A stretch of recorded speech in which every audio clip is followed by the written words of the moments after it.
to today, and that RFP still hasn't been issued. The holdup has really been based on the ability to use the funds that we have for the 911 system, and then the direction that we want to take. Now, almost 2 years later, Nicholas says federal funding has been identified to upgrade the radio system and purchase the new E-911 system altogether. The plan is still the same on what we want to do. It's how we're doing it that's kind of changed up in the middle.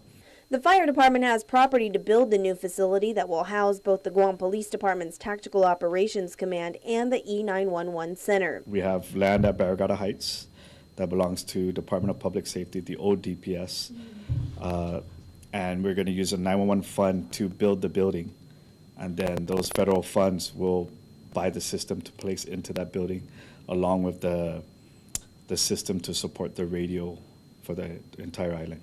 Nicholas says there is at least $2.5 million available to get the project off the ground and a potential commitment from the feds totaling $12 million over a number of years.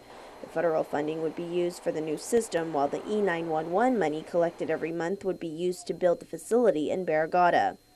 But spending the E-911 funds isn't that easy. The fire chief says he'll have to go to the fire department's oversight chair, Senator Tom Atta, this month, asking for a bill to allow the commitment of the 911 fund to a building loan.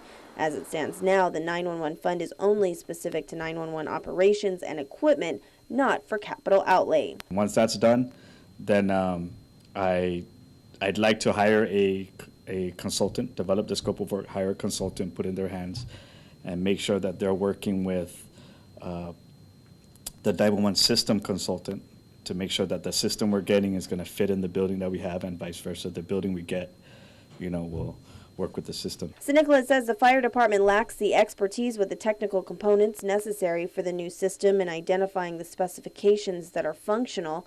So with money now not being an issue, the fire chief now has a timeline of ground being broken late this year or early next year, once the bill is passed and the scope of work for the building and the consultant is brought on board to develop the specs of the new E-911 system. Reporting for Guam's News Network, I'm Mindy Egan.